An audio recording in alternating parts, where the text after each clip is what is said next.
मुंबईत आज मनसेचा गुढीपाडवा मेळावा होतोय। ठाकरे बंधूंच्या युतीनंतरचा हा पहिला मेळावा आहे। शिवाजी पार्कवर पक्षाची पुढची भूमिका आता ठरणार आहे। मनसैनिकांना राज ठाकरे काय राजमंत्र आज देणार याकडे महाराष्ट्राचं लक्ष आहे। मुंबईतील शिवाजी पार्कवर दरवर्षीप्रमाणे मनसेचा गुढीपाडवा मेळावा आज पार पडणार आहे। या मेळाव्यासाठी मनसेकडून जोरदार तयारी करण्यात आली आहे। दरवर्षीप्रमाणे यंदाही राज्यभरातून मनसेचे कार्यकर्ते मोठ्या संख्येने मुंबईत दाखल होण्यास सुरुवात झाली। दरम्यान सकाळी राज ठाकरेंनी शिवतीर्थ निवासस्थानी नव्या संकल्पांची गुढी उभारली। त्यानंतर आता संध्याकाळी शिवाजी पार्कवर मनसैनिकांना काय कानमंत्र देणार याकडे लक्ष असणार आहे। मनसे अध्यक्ष राज ठाकरे हे या मेळाव्यातून कार्यकर्त्यांना संबोधित करणार असून पक्षाची आगामी भूमिका काय असेल याबाबत ते कानमंत्र देतील।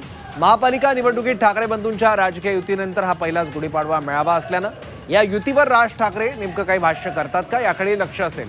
थोड्याच वेळात या मेळाव्याला सुरुवात होणार आहे।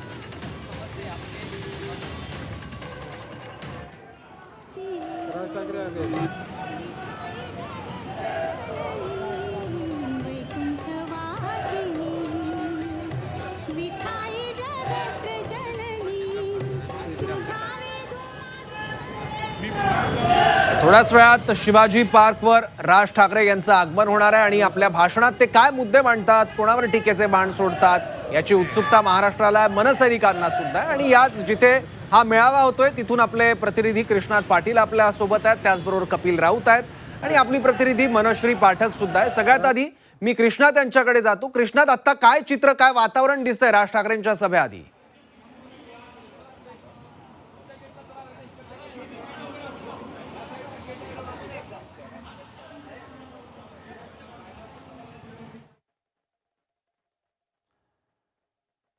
कृष्णांकडून यांच्याकडून आपण ही माहिती घेणार आहोत, पण त्याआधी आता मनश्रीकडे आपण जाऊयात। मनश्री, तोच प्रश्न तुला।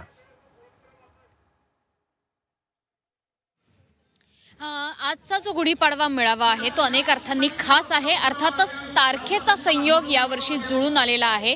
यासोबतच आपण बघतो आहोत की आजच्या गुढीपाडवा मेळाव्यामधून जनरेशन नेक्स्ट यावरती राज ठाकरे जास्तीत जास्त भर देणार आहे। सकाळी एक जो टीजर सोशल मीडियावरनं आपल्या सगळ्यांच्या समोर आलेला आहे, राज ठाकरे यांच्या समाज माध्यमांवरच्या पेजवरनं समोर आलेला आहे, तो म्हणजे महाराष्ट्र पुढचा, महाराष्ट्र नेक्स्ट असा एक कार्यक्रम राज ठाकरे कदाचित आज मनसेला देऊ शकतात, मनसैनिकांना देऊ शकतात।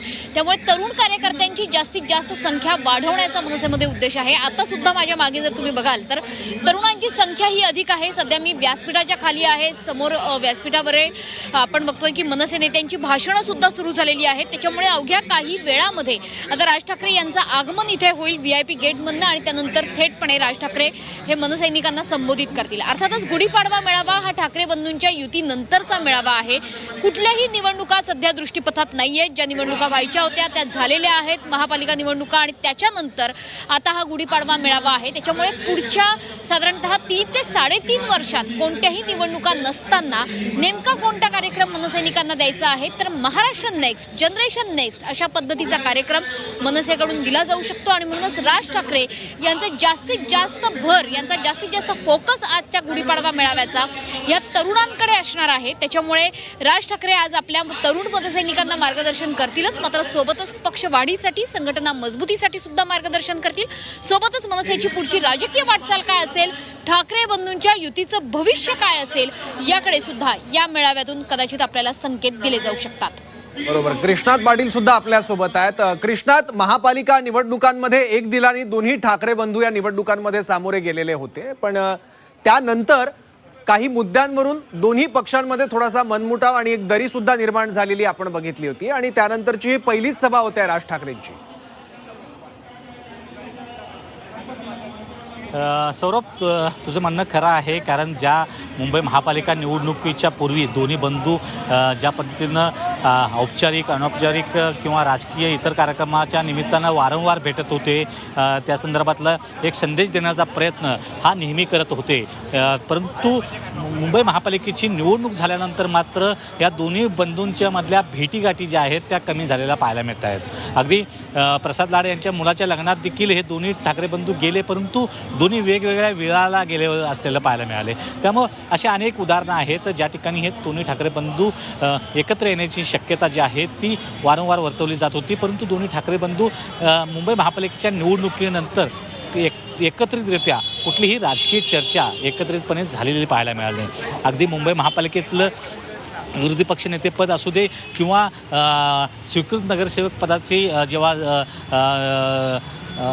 प्रक्रिया सुरू झाली किंवा जेव्हा इतर गोष्टी ज्या आहेत त्या सुरू झाल्या तेव्हा देखील राज ठाकरे आणि उद्धव ठाकरे यांची भेट कदाचित होईल असं वाटलं होतं, परंतु खालच्या पातळीवर सर्व मिटवलं गेलं. आणि त्याचवेळी स्वीकृत नगरसेवक पदावरून काही दोन्ही ठाकरे बंधू दोन्ही पक्षामध्ये ज्या बातम्या येत होत्या त्या थोड्याशा दुराव्याच्या असलेल्या पाहायला मिळत होत्या. आणि त्याचमुळं आजची ही सभा ही महत्त्वाची असणार आहे. राज ठाकरे हे उद्धव ठाकरे यांच्या बाबतीत काही बोलतात का, किंवा या जी युती झालेली आहे शिवसेनेसोबत आणि दोन्ही ठाकरे बंधूंची जी युती झालेली आहे ते येत्या काळामध्ये कशाप्रकारे आणखी दृढ होण्याच्या दृष्टिकोनातून काय बोलतात की वेगळा मार्ग स्वीकारतात हे पाहणं देखील अत्यंत महत्त्वाचं असणार आहे. कारण जेव्हा मुंबई महापालिकेची युती झाली, मुंबई महापालिकेसाठी युती झाली ते सर्वाधिक जास्त फायदा हा शिवसेना UBTला झालेला पाहायला मिळाला. त्या तुलनेत मनसेला मात्र तितकाचा फायदा या युतीचा झाला नसला तरी काही नगरसेवक निवडून येण्यात नक्कीच हातभार लागला होता. ही युती झाल्यामुळं मराठीचा मुद्दा हा खऱ्या अर्थानं मुंबईत समोर आलेला पाहायला मिळालं. परंतु येत्या पुढच्या काळामध्ये राजकीय वाटचाल काय असणार आहे हे अत्यंत महत्त्वाचं आहे. दोन्ही ठाकरे बंधू केवळ मुंबईतच एकत्र आले होते किंवा इतर काही ठिकाणी आले, परंतु स्थानिक स्वराज्य संस्थांच्या ज्या निवडणुका झाल्या खास करून जिल्हा परिषद पंचायत समितीच्या यामध्ये कुठेही लक्षणीय यश हे खास करून मनसेला पाहायला मिळालं नाही. कारण ग्रामीण भागामध्ये खास करून कोकणात काही ठिकाणी शिवसेना मनसेचं केडर चांगलं होतं, संघटनात्मक बांधे होते, परंतु तिथले देखील नेते हे त्यांना सोडून गेलेलं पाहायला मिळाले. ग्रामीण भागातलं जी संघटनात्मक बांधणी आहे ती कुठंतरी मनसेची कमकुवत झालेली पाहायला मिळते. त्यामुळे येत्या काळामध्ये शहर असू दे किंवा ग्रामीण असू दे ती आणखी मजबूत करण्याच्या दृष्टिकोनातून राज ठाकरे हे महत्त्वाचं पाऊल काय उचलतात, आजच्या या सभेमधून मेळाव्यातून नेमका काय संदेश देतात, त्याचबरोबर संघटनात्मक बदल काही केला जातात का हे पाहणं देखील महत्त्वाचं आहे. कारण परंतु एक मनसेला प्रत्येक जिल्ह्यामध्ये चेहरा असणं गरजेचं आहे, तसं नेता असणं गरजेचं आहे, पण तसे निर्माण झालेले पाहायला मिळाले नाही. जे निर्माण झाले होते ते इतर पक्षामध्ये गेलेले दिसून येत आहेत. त्यामुळं येत्या काळामध्ये मनसेचं भवितव्य काय असणार आहे आणि राज ठाकरे त्या दृष्टिकोनातून नेमकी काय आजच्या या मेळाव्यातून संदेश देतात किंवा राजमंत्र देतात हे पाहणं देखील अत्यंत महत्त्वाचं असणार आहे. ठीक आहे.